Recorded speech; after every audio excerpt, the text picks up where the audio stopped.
We will recite the transmission of the day for approximately 10 to 15 minutes before we begin teaching the Lotus Sutra. During the process of reciting the transmission, everyone may read books or reciting the mantra silently without making sound. You may also read other texts. Anyway, some people may not understand the importance of reciting transmissions. Actually, from a certain perspective, if we compare the differences between listening the teachings and receiving transmissions, to receiving the transmission should be more important. Because once you receive the transmission, you completely have this authorization to teaching this sutra forever. Whether you transmit it to others or practice it yourself, you have the authorization. It is equivalent to receiving the authorization. Therefore, reciting the transmission is especially important.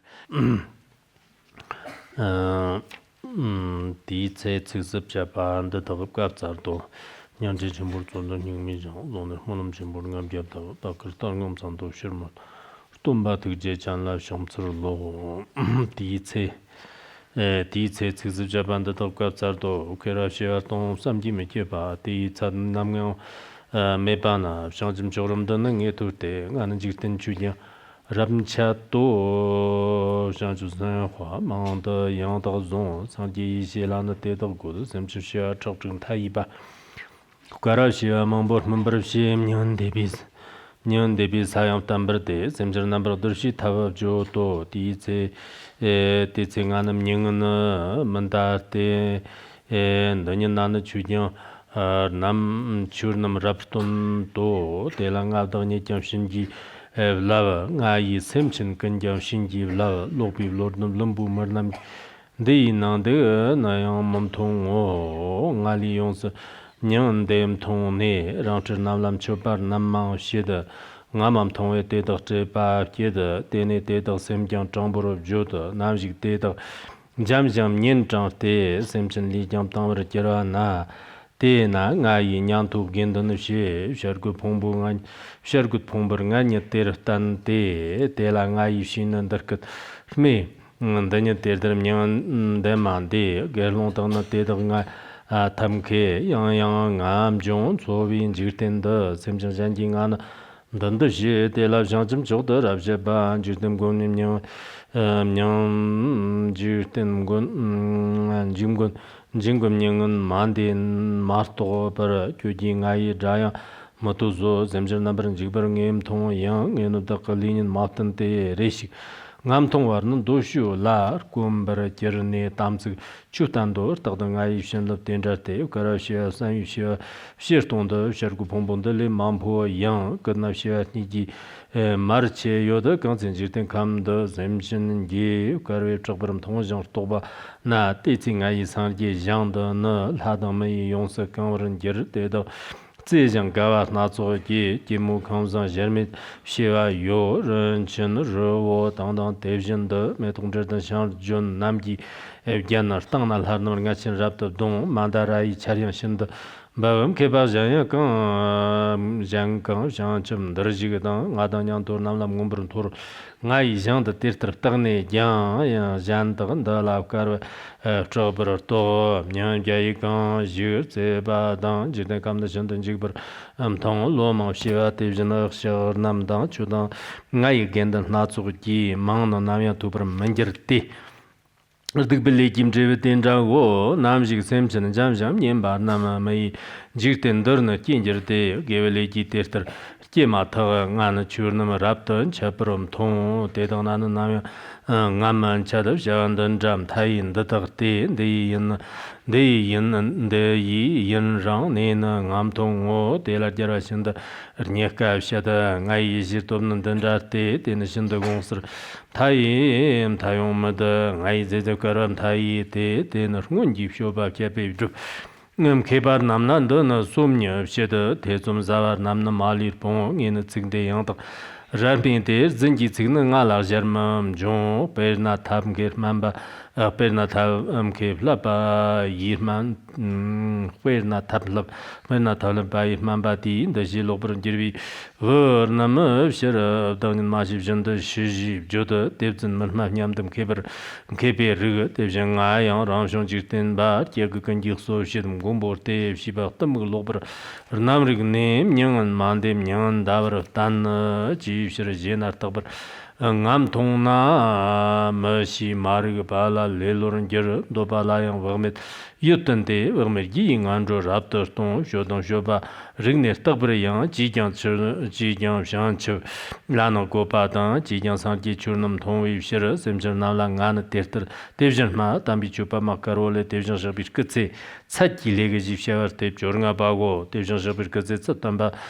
shapa na semchen tame ba khot me bar nam ji tund kerdo teni chondin de gifshan chusan hwa sanwa jimbo shambala ka tsarwa mapam ba devjan jabi tse tsat tambi chujir nam jang de shaba na shan chusan hwa shya chok chu gyar tong chok kong long go shima chujir zargi gifshima ni de ma tiwe chula zo ba to to de tong de jibi shan chusan hwa sanwa jimbo te to ko zong to bar ker to shan chusan hwa sanwa jimbo yang tonggen jikten ji kamar dar chara ji dar ni ji chu ji nam jang de tu ne to ba me bir pu bar to bar ger do shan ju zang wa jimbo yang jikten ji kamar dar chara dar tak ge xia tong zhe ge yong su ji ru zong to bar ger do shan ju zang wa jimbo yang tonggen jikten ji kam ji dar chara ji dar ni ta ge chu ji nam jang de to ne shir mer do bun ko lo ko ro shan ju zang wa jimbo yang tong men ji ba warmi jikten ji kamar dar charab ji dar ni da ka chu ji nam jang de to ne zma me bi na wa ji xia be chu jin ko lo ko ro de shan ju zang wa jim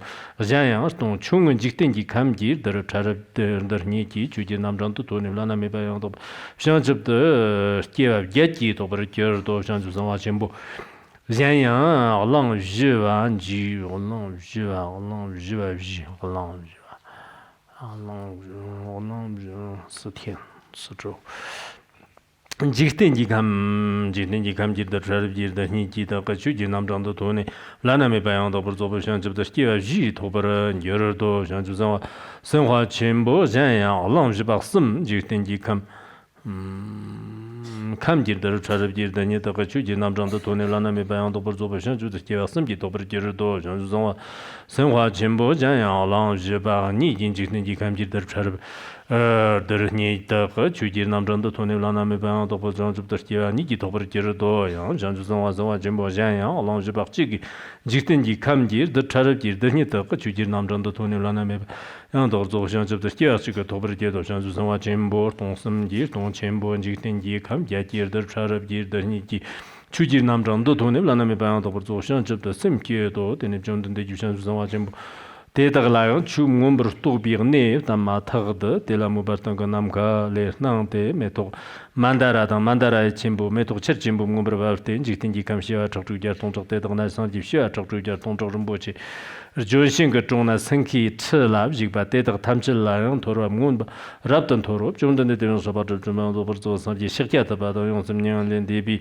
좀던데 되면서 바들 좀도 버서 상지 렌신은 생키 츠라 지바 대덕야 문버는 토로 랍던 도로 탐지던 담비 장수상회 소대다가 라 고르주보 대다가 라양 토라 문반 토로 랍던 토로 와르나레 리 잔단다 아가리 시마야 랍도 와보 스탄가 남키 와르낭라 nga takjang maudong wa yitgong wa nianjang jebi jem jendo di stanga li ri juice zong yet tong takjang shong tong tong jong long tong stanga namka warnang la yang yan chang dang semo to dang mitikim chawa dang noro rumboche chimbo takjang shuk tamcha takkan neraptam chang run rintang me pi digbur pu bur rumboche le shiba yar tong takjang kan ne rang shong rang jogo 대전 서바레레 라용 럼보치 드기짐 장아 창비 직ten 라 특바당 어떤 거 남게 와르능라 전주 정화정화 진보는 저도 남정도 상지시와 촉촉자 동적 호도메 바데 덕탐칠 라용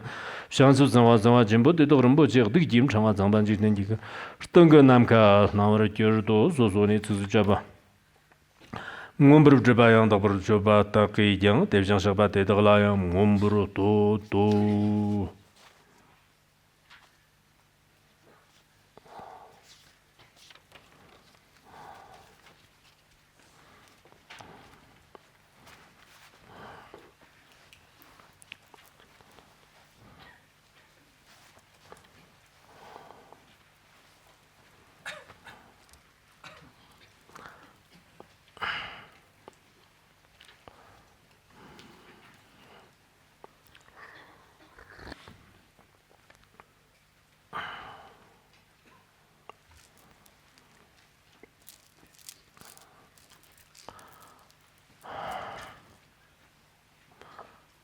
Now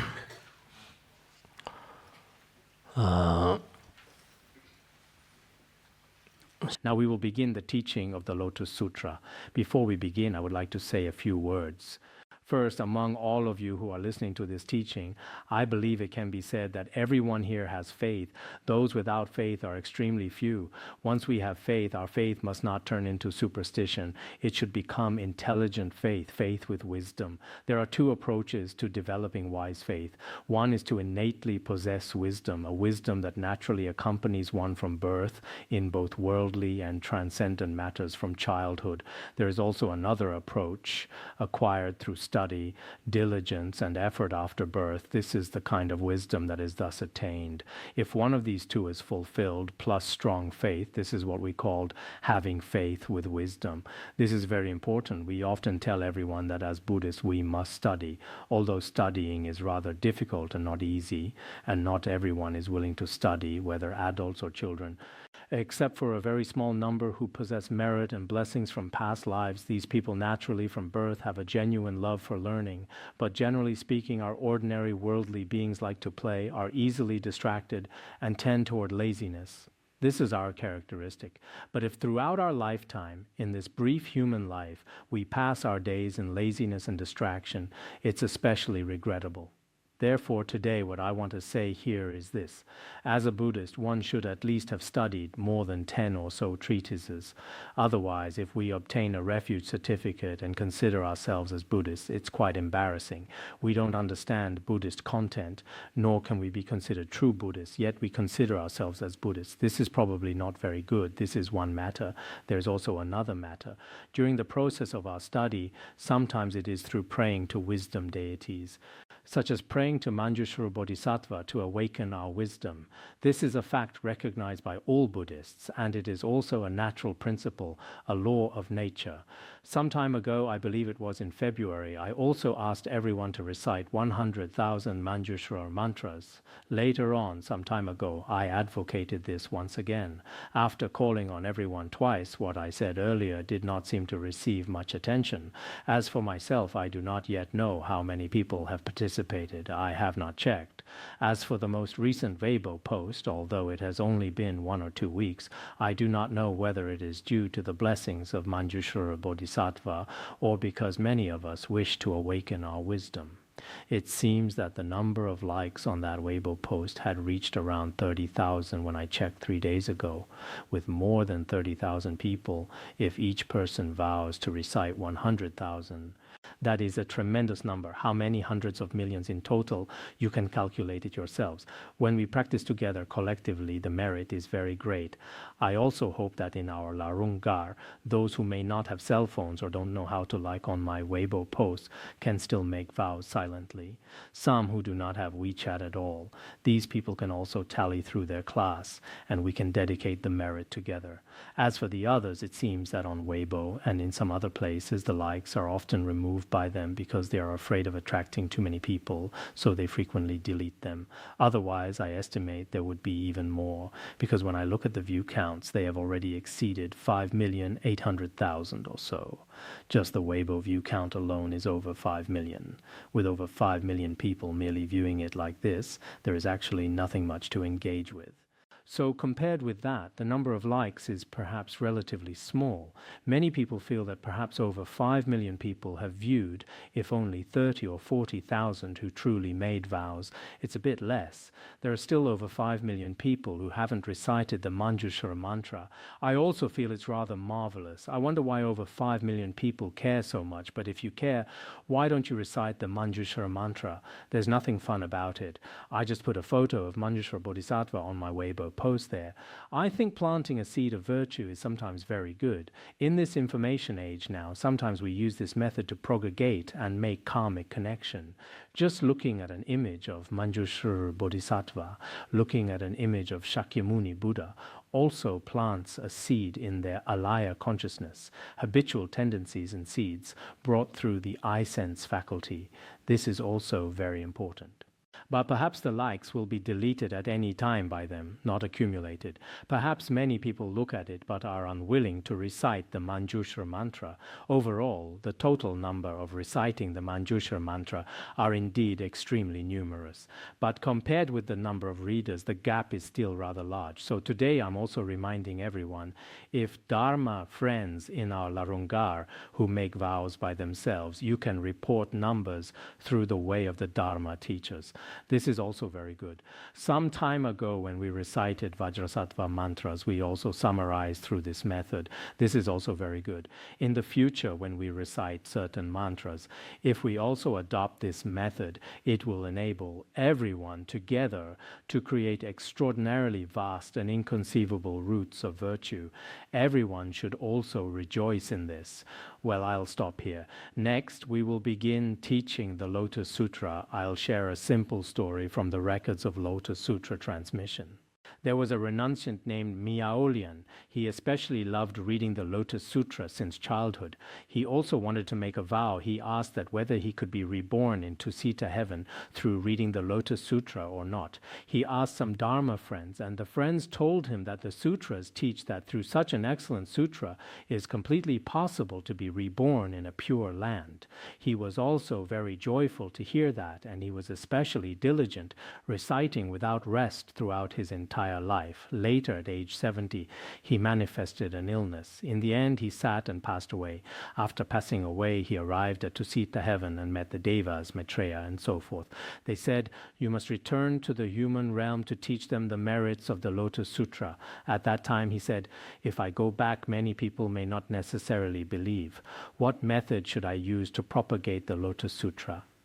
Later, Maitreya Bodhisattva gave him special blessings, perfuming his hands with incense.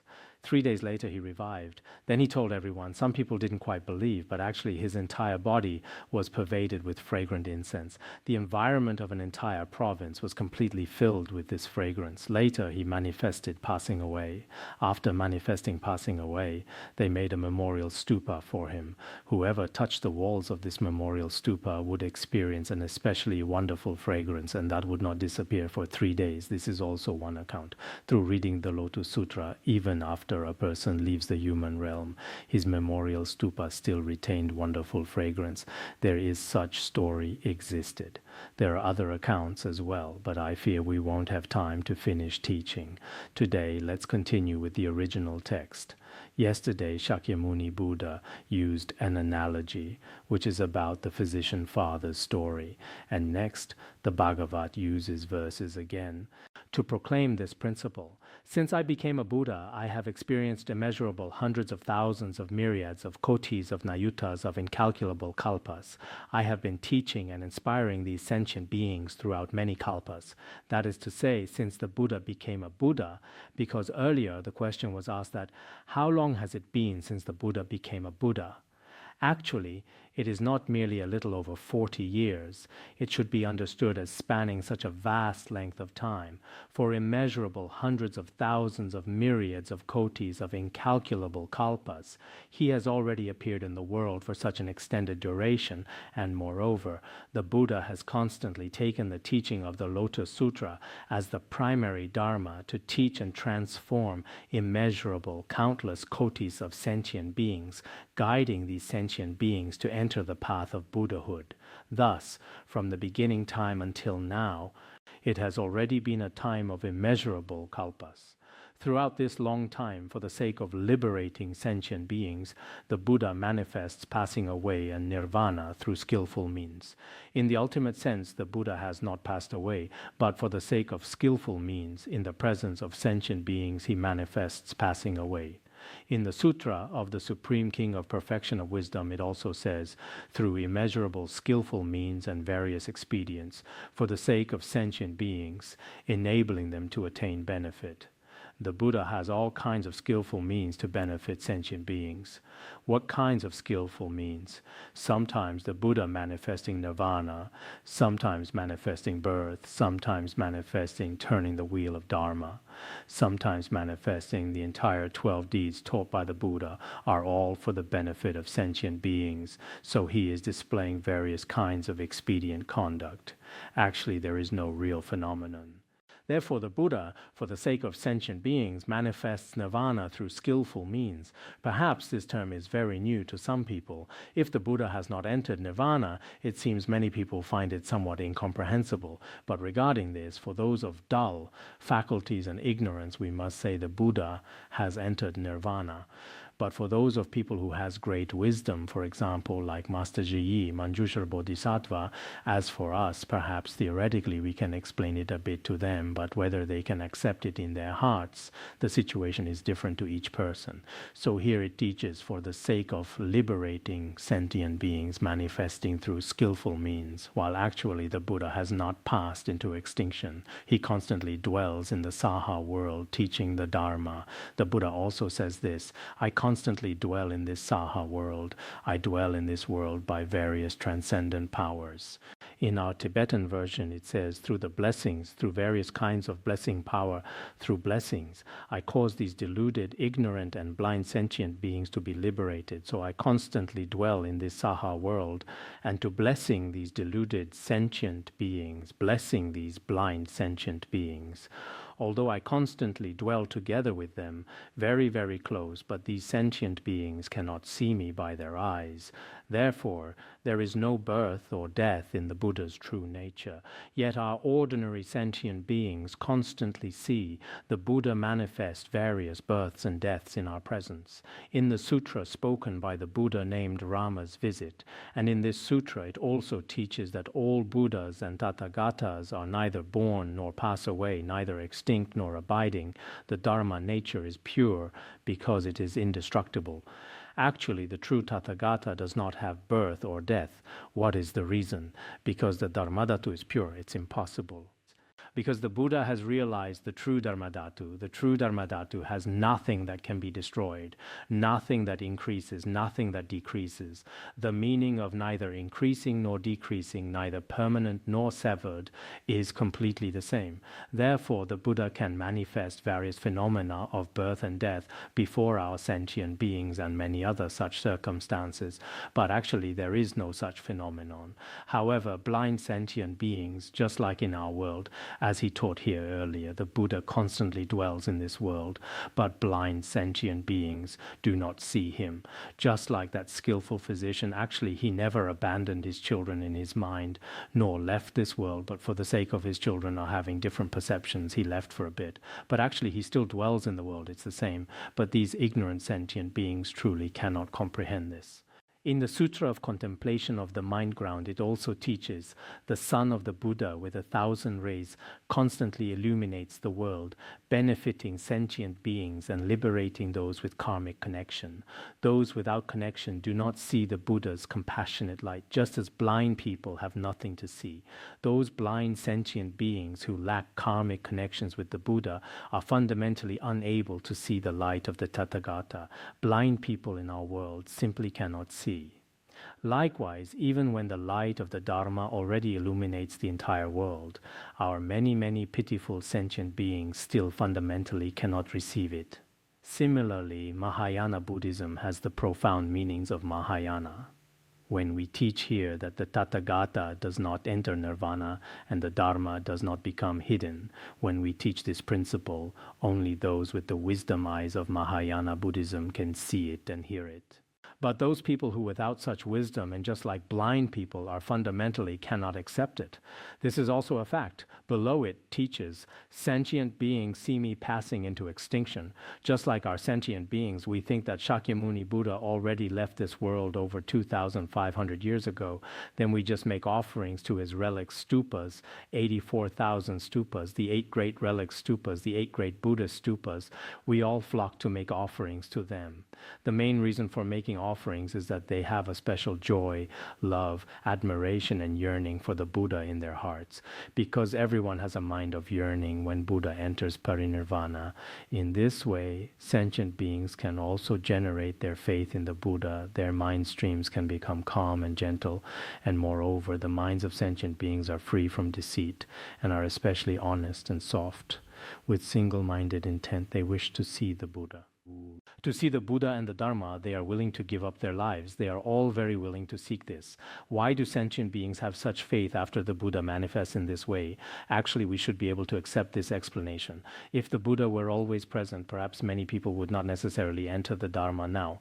They'd feel the Buddha is always present. There's nothing remarkable about it. They have the same view toward a guru as well. He comes for a period of time, whether he turns the wheel of Dharma for 10 years or 8 years, then when he truly manifests parinirvana, many people come to realize anew, oh, when the guru was alive, that turning of the wheel of Dharma was very meaningful, now it's gone. I often have this feeling when I think of His Holiness Jigme Phuntsok Rinpoche or many other great masters of the past. At that time I recall that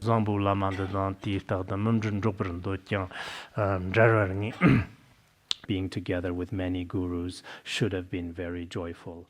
In my heart, I also thought of never separating with them, but the fact of impermanence no one can overturn. In the end, there will definitely be separation. At this time, it seems one can feel this preciousness even more deeply. So here as well, why do all Buddhas manifest impermanence? There is a meaning to this as well.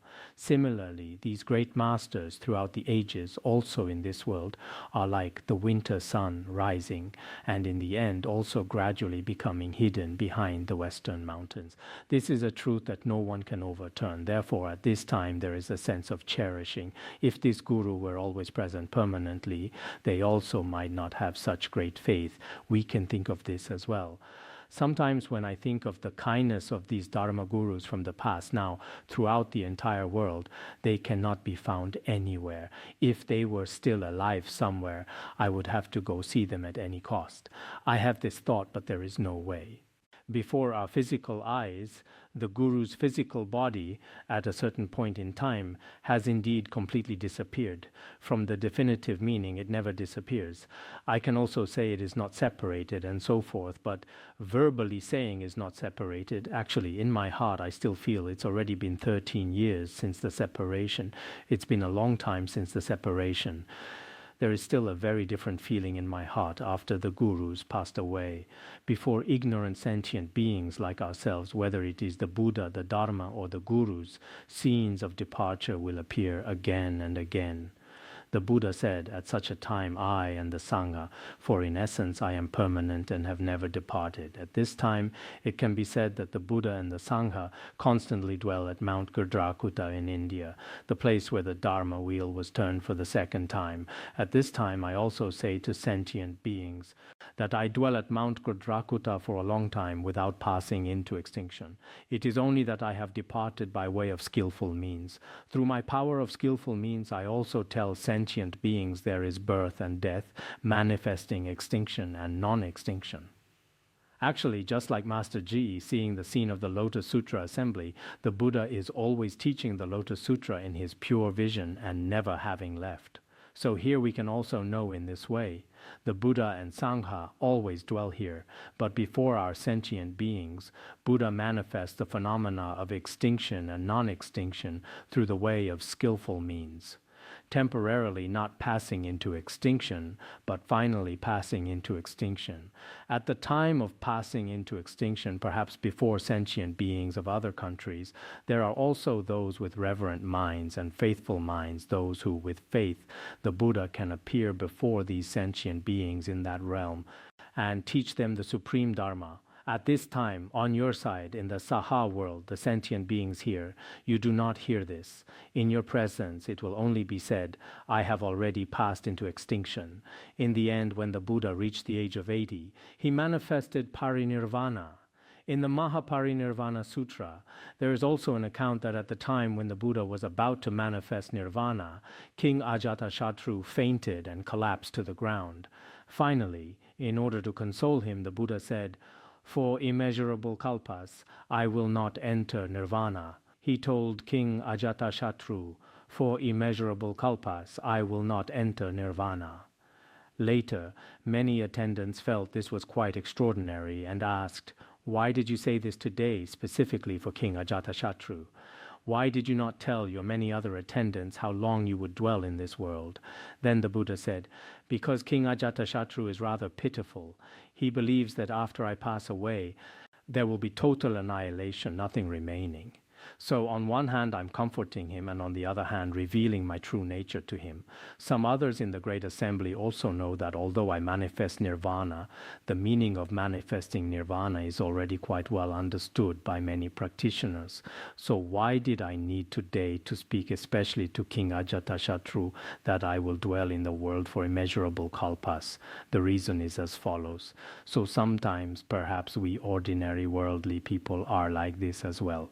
For example, our own relatives, gurus, or teachers, if we feel this person is completely gone, just like vanished into smoke and dust, nothing left, we may be even more saddened in our hearts. If in our worldly understanding we may think, oh, this person has died now, but his spirit still exists, there is still some comfort in our hearts, including our Tibetans as well, for example, when we often think of someone, even though that person has already passed away at that very moment. For instance, some time ago I went to a certain place. My mother was especially fond of a certain red flower. When I was young, she often showed it to me. I would also often go out, pick it, and bring it back to her. That day when I saw it, she was no longer here that summer. I picked it up and looked at it, and my heart felt very sorrowful. Later I recited Om Mani Padme Hum. Reciting Om Mani Padme Hum, this is a habit that all of our Tibetans have. When speaking of someone who has passed away, we immediately recite Om Mani Padme Hum for them. What is the indirect meaning of Om Mani Padme Hum? It is that they actually still exist, and we can help them through reciting mantras. This is completely like this. Every time it's habitually, when you think of a certain dead person, we will recite it Om Mani Padme Hum immediately. But if we're like the Karvaka materialists, who don't acknowledge at all that after death there's complete annihilation, completely like water drying up, like fire extinguishing, then there's nothing for them. Oh, this is gone forever. Even their spirit doesn't exist. Nothing is left in the end. The heart feels especially hopeless. So when Asanga Bodhisattva left in the end, many disciples were especially saddened. You should keep alive to benefit sentient beings. He said, to benefit sentient beings, I don't necessarily have to dwell here. I can equally benefit sentient beings when I going to other realms. These words indirectly indicate that, for example, when a guru passes away, perhaps his activities of taming sentient beings have temporarily come to an end in this world, but going to another place where many retinues are waiting as well. So here, if we are like, at that time I thought King Ajatashatru was also equivalent to being, because after all he was a layman. Perhaps his study and practice were not quite sufficient. Among all the attendants he was especially saddened. He thought the Buddha was completely gone. He began to cry. In the end the Buddha still taught, actually I have not passed away. I will still dwell for a long time. Here also some people think I have already passed into extinction, but actually I've gone to other realms, or simply do not manifest before these sentient beings. The Buddha said, when I see these sentient beings have already become submerged in suffering and afflictions, so I will not manifest before them temporarily. This causes a mind of yearning to arise in them, causing them to have a kind of admiration in their hearts, or to have especially great respect and joy toward me. In this way, the Dharma I teach them is beneficial. There is a sense of impermanence within their mind streams, which gives rise to faith and a feeling of preciousness. In this way, the Buddha's teaching of the Dharma is also beneficial to them. If they feel that the Buddha is always present forever, then there is nothing special. We have a saying in the Tibetan region that the women of Lhasa never go to see the Jowo Buddha statue in Lhasa. People from other places all go to see it. People from thousands of miles away prostrate, but some of those in Lhasa, I once asked an elderly woman from Lhasa, I said, have you seen it? She said, I have not seen it. I said, in our Tibetan saying, the old woman of Lhasa does not see the Jowo Buddha statue. Is that you? She said, I'm rather busy. Many people go to pay homage, often anyway. I haven't gone inside. I prostrate outside. Perhaps she prostrates outside, but she hasn't gone inside at all. That film parts of the soul. Let me also mention today, Yu Min Hong has also been talking about parts of the soul recently, about this kind of devout faith of Tibetan people. Actually, there is still some meaning in this, and it's relatively authentic. If it hasn't deteriorated, now many people still have this kind of devout faith. Perhaps it brings relatively more happiness to life. Otherwise, if we're especially sensitive, especially pursuing, and especially attached in this way, no matter what kind of person, it will bring much suffering. At certain times, one should be like great wisdom appearing as foolishness, sometimes perhaps pretending to be rather muddled, not being especially sensitive, concerned, attached, or pursuing in everything. Of course, we're also not blindly. Being lazy every day, sleeping in constantly, this also doesn't work. But being overly sharp, overly pursuing, may also bring certain suffering. So what was I just thinking about? For example, the Jowo Buddha statue in Lhasa, if you're a Lhasa person, you don't necessarily feel it's special. Previously, when His Holiness Jigme Phuntsok Rinpoche was alive, it was also like this. Many devotees from within and outside the country came for visit. Even just seeing him for 1 minute would be acceptable. In His Holiness's later years, basically, he didn't receive people. At this time, many people were especially, but our local people around Serta didn't have that much faith. Indeed, people are the same sometimes. If the Buddha had never entered nirvana at that time, perhaps the Indian people wouldn't care at all, even now. But after manifesting passing away, everyone began making offerings to Buddha statues. This has very profound meaning. For our Buddhists, this is not just a way of speaking. We must truly understand the Buddha's profound intentions from our hearts.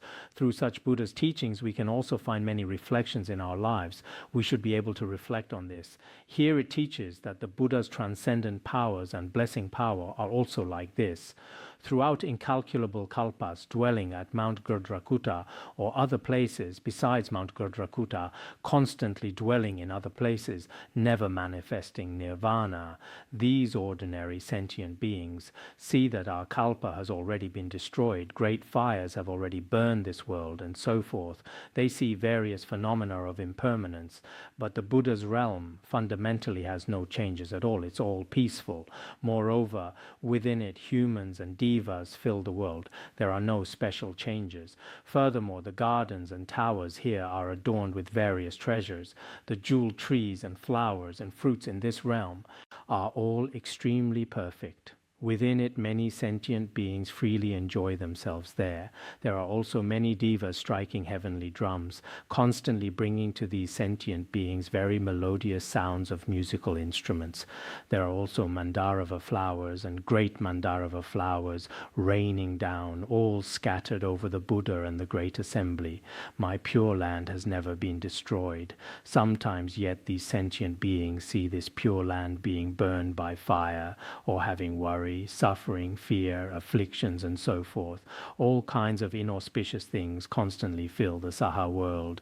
These sentient beings with heavy karmic obscurations, actually due to the causes and conditions of evil karma, for incalculable kalpas cannot even hear the name of the three jewels of Buddha, Dharma, and Sangha. They cannot hear even a single name. These ignorant sentient beings will see these phenomena here indeed. They will have these feelings. Once someone who with realization and merit, their character and nature begin to become upright, their afflictions and cognitive obscurations gradually begin to be severed. Ultimately, they can see my body. At this time, I can teach them the most profound emptiness teachings of the Mahayana. Everyone should also be clear about this process. Actually, the Buddha's true nature is neither permanent nor is it annihilated. But when manifesting before sentient beings, perhaps sometimes it's permanent, sometimes it's annihilated, but actually it has already transcended both. In the Lankavatara Sutra, it says, beyond permanence and impermanence, yet manifesting permanence and impermanence, already beyond permanence and impermanence, yet manifesting permanence and impermanence. Thus, constantly contemplating the Buddha, one does not give rise to wrong views. We should constantly contemplate the Buddha is like this, beyond permanence and severance. We can be free from wrong views only in this way. If we have wrong views, we fundamentally cannot see the Tathagata's true face. Actually, many of us present here now, if we haven't studied the root stanzas of the Middle Way, haven't studied the Upayakashalya Sutra, many people don't really understand what the Buddha really is. We've just taught a little bit generally here. We haven't taught very extensively. The Buddha said, at this time, I teach that the Buddha has an immeasurable lifespan for the sentient beings. Just like what we taught in this chapter, there are also before some sentient beings. Only after a very long time can the Buddha be seen. Therefore, it's taught that encountering the Buddha Dharma is extremely rare. The teachings are all different. This is called the difference between definitive and provisional meaning. In some sutras, it teaches that the Buddha dwells for immeasurable worlds. His lifespan is especially long. This is taught for individual sentient beings. Then in some sutras, it is taught that over an extremely long period of time, one must pass through many dark kalpas and many bright kalpas before a Buddha appears even once. And in this way, encountering a Buddha is extremely difficult. Some sutras also explain it in this way. Therefore, the power of the Buddha's wisdom manifests differently before different sentient beings. His light of wisdom also illuminates immeasurable sentient beings. Moreover, the Buddha's true lifespan actually is also inextinguishable throughout immeasurable kalpas. His lifespan is like this. This is also because when the Buddha was in the causal stage throughout many lifetimes and kalpas he practiced and brought such long lifespan, before sentient beings he can also manifest in various ways. It's like if I were an actor, I perform various programs before sentient beings because I trained for a very long time before. Similarly, the Buddha is also relying on his blessing power, manifesting various phenomena before sentient beings. The Buddha told his attendants in verses, "You wise ones should not give rise to doubt or hesitation, forever sever these doubts." The Buddha's Vajra words are completely without any falsehood. There is an analogy here, like a skillful physician who, in order to cure his own children's illness, originally he had not died, but for the sake of curing their illness, he said he had left. But actually he is not speaking falsely. This is an analogy. We taught the earlier part yesterday. Similarly, the Buddha said, "I am the compassionate Father of the world. For these children who are afflicted by suffering and mental afflictions, these deluded ordinary beings, there is originally no extinction. Yet I tell them that the Buddha has already manifested nirvana, because these sentient beings constantly hold self-view. They give rise to arrogant minds, negligent minds, and minds attached to the 5 desires. In this way, they fall into the 3 evil realms. The Buddha said, I constantly know these sentient beings, which ones can practice the path, which ones cannot practice the path. For those who are able to practice the path, through what kinds of methods we teach them the sutras and expound the Dharma, they can be guided and liberated. There are various methods for teaching them. In our Lotus Sutra, we frequently teach many skillful means, speaking according to different occasions and speaking before different people. This is not pretense, but something we must know how to apply. For the time being, let us not speak of leaving suffering and attaining happiness, ultimate liberation and rebirth in the Pure Land. For now, let us set these aside. Let us first speak about how to be a good person. To be a good person, knowing how to speak is very important. Now, many young people, indeed sometimes their speech is too direct. No matter in what kind of the occasion, whatever they think in their hearts, they will say it directly. In the end, they also bring much trouble for themselves. Some people are too cunning. They cannot be trusted in everything. They completely speak falsely. I've already arrived, but they say I've just departed. In this way, many things become completely confused. If this continues over a long period of time, many people will gradually come to understand. Then one's words lose credibility, which is also not good. But in the process of speaking, the ancients had a saying, when you speak, observe the expressions of everyone present. For example, if I'm going to say something, I look at everyone present. Which ones are easy to offend? Which ones are not easy to offend? What should be said and how it should be said? What should not be said and how it should not be said? Which situations require gentle language? and which cannot be addressed with gentle language. To tame all sentient beings with a single statement alone is indeed difficult, but when you've mastered skillful speech, certainly in different occasions, the majority of people will acknowledge what you've said. So our Mipham Rinpoche in the treatise on the modes of a ruler has a special chapter on speech. When I taught it before in the year 2000, at that time when our Larungar had a major reorganization, we taught around 3 o'clock at night. The Diamond Sutra and this sutra we still taught during a special period, so it wasn't taught especially extensively, but we still emphasized it very much. I hope some of our Dharma friends, whether you have faith or not, normally in the east, west, south, or north, before different people, you should master different people's habits and dispositions and then express your words. This is very important. The Buddha is also like this. Before various different sentient beings, he teaches various dharmas. Actually, teaching the dharma is speech. Through speech, enabling sentient beings' minds to sever afflictions and attain happiness. Now, in our human world, Mipham Rinpoche also teaches in the treatise on the modes of a ruler that the majority of kinship and enmity in the world are created through speech. In contemporary terms, 80% are formed through speech. If the relationship between two of us is good, it's also formed through speech. If the relationship between two of us is not good, it's also formed through speech. You see that between nations now all relationships are through news reporters, through symposiums, through negotiations. Relationships between people are all formed through speech. Within one family, including in our present world, marriages and divorces, many are also through speech. In the end, they become relatives or they become enemies. Even mutually killing each other, this is also caused by speech. So in our speech, in our language, just as taught in chapter on observing speech by Mipham Rinpoche, if our speech is especially appropriate and fitting for sentient beings, even our most basic, very ordinary speech brings especially great benefit to sentient beings. If we don't master speech well, even if you're on the Dharma throne in any group when you're teaching the Buddha Dharma, perhaps in many people's mind streams, not only there is no benefit, but on the contrary, distress and wrong views arise. So in the future, we should pay a little attention to this aspect. The Buddha said, each time I think like this, of course, the Buddha doesn't actually have such discriminating thoughts, but before sentient beings, he can manifest this. Through what kind of method can I cause these sentient beings to enter the true highest wisdom?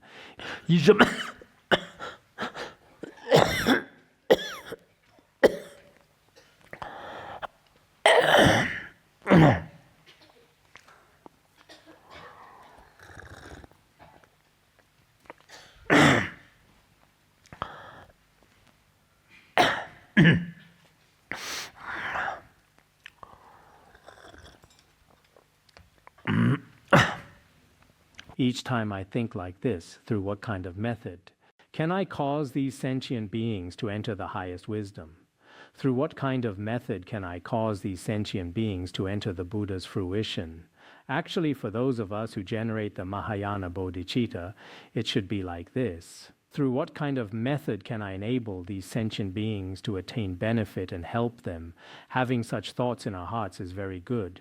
Do not spend the whole day merely thinking about how I appear well while observing others' faults. When our minds are completely filled with observing others' faults, along with selfish minds and very filthy thoughts such as hatred, greed, and jealousy, there are so many root afflictions and latent afflictions. Being filled with these afflictions is not very good. Occasionally, as ordinary people, we'll have such mental states, but the majority of our thoughts should be thinking of benefiting sentient beings. Also, through various methods, enabling them to attain temporarily the fruitions of Shravakas, Pratyeka Buddhas, and Bodhisattvas, ultimately in a very quick time enabling them to attain the Buddha's fruition. Actually, our gurus of the older generation were indeed like this. Whether in their conduct, whatever they did, they were completely filled with sentient beings in their hearts, not anything else. Like our ordinary people, every day we're probably thinking about our own lives for the sake of our own benefit. Whether quarreling with others or discussing matters with others, it's primarily for self-benefit. If we're alive, we're living for ourselves. But many who have generated bodhicitta, these gurus and some true practitioners, perhaps their own lives, having it is fine, not having it is also fine. Praise is fine, slander is also fine.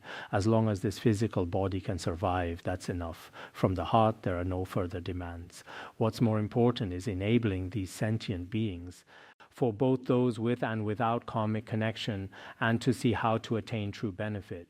The only method of benefit is also through teaching sutras and expounding the Dharma, enabling them to break through delusion and awaken. Having this kind of goal, if we live like this, our human life is truly very glorious and great. Otherwise, coming to this world, we also can't explain it clearly. Below it teaches, the following part is relatively simple.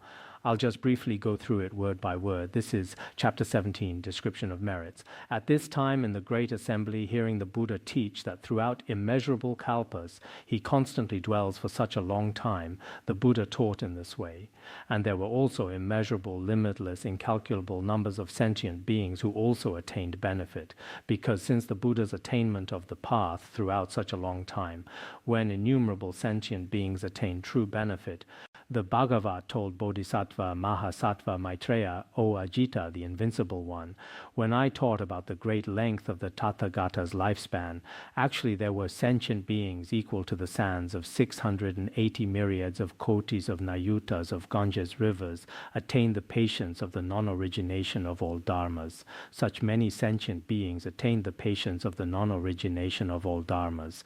There were also 1,000 times this number of Bodhisattva Mahasattvas who attained hearing and upholding the Dharan gates. They all varied. Because once the Buddha taught in this way, different sentient beings all attained different states. There were also Bodhisattva Mahasattvas equal to the number of particles in one world, and what have been attained? They attained unhindered eloquence in joyful teaching. This is also some wisdom in the sutras. The profound meaning of the Lotus Sutra and the collected meanings of the Lotus Sutra have some different explanations, but basically in Mahayana Buddhism, many terms are relatively the same.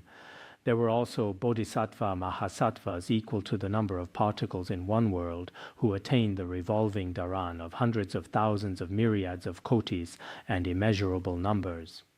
As for the revolving Dharan, it permanently abides without origination or extinction, this kind of revolving Dharan. There were also Bodhisattva Mahasattvas equal to the particles in the great manifold cosmos who attained what? They can turn the irreversible wheel of the Dharma. They are all like doctoral supervisors, so they're rather high level, turning the irreversible wheel of the Dharma. There were also Bodhisattva Mahasattvas equal to the particles in a small cosmos who within 8 births will attain Anuttara Samyak Sambodhi. There were also those of the 4 times 4 continents.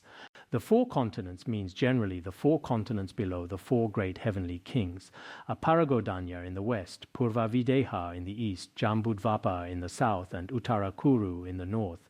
These are called the 4 great continents. As for the 4 great continents, they're below the 4 great heavenly kings.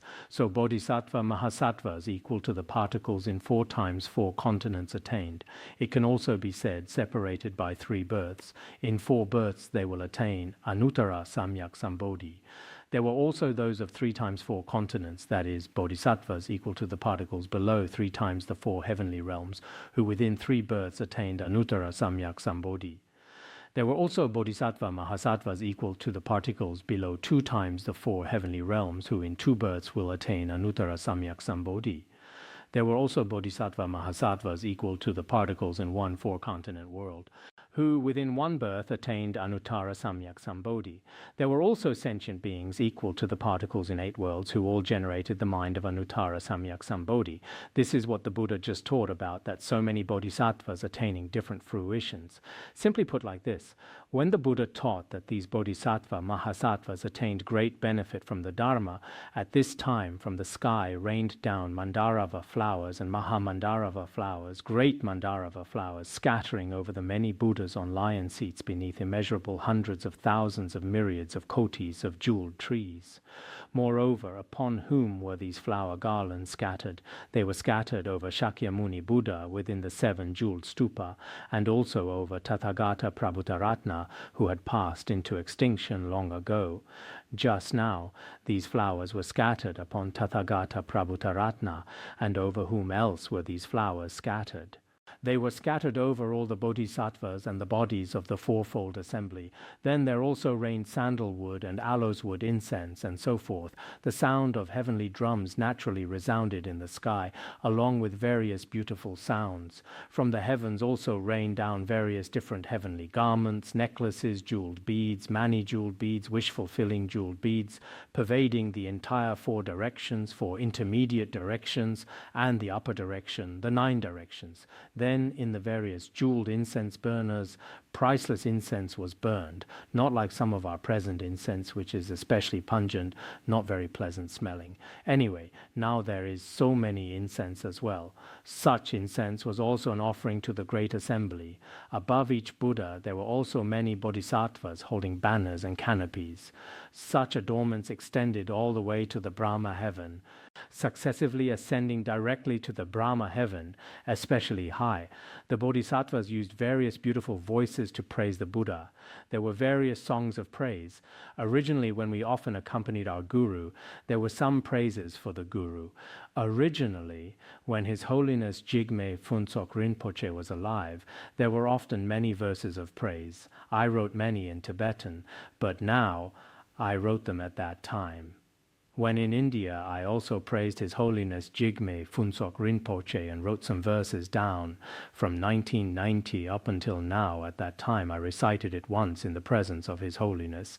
The day before yesterday, I took a look at it, and no one else seems to know about it anymore. It has just been left there. It has already been more than 20 years. In 1987, when we went to Mount Wutai, it was also like this. At that time, many of our Khenpos also praised and wrote some verses. Later, for 30 years, no one looked at them either. They're just written in notebooks, so sometimes some things I've written myself are like terma treasures, constantly preserved. There are also such things. Sometimes looking at them, they're also relatively good. Previously, His Holiness Jigme Phuntsok Rinpoche especially liked it when some disciples had some verses of praise. In the Great Assembly, those with relatively good voices would begin chanting. There were such situations. Here it also teaches there were various bodhisattvas praising the Buddha. We'll end here for today. Sonam dei tamse rubaya tonne de jana pase jirgana jirano chupai jupun sonen droa droa bandar gara badna asadar bandar gara badna asadar bandar gara badna asadar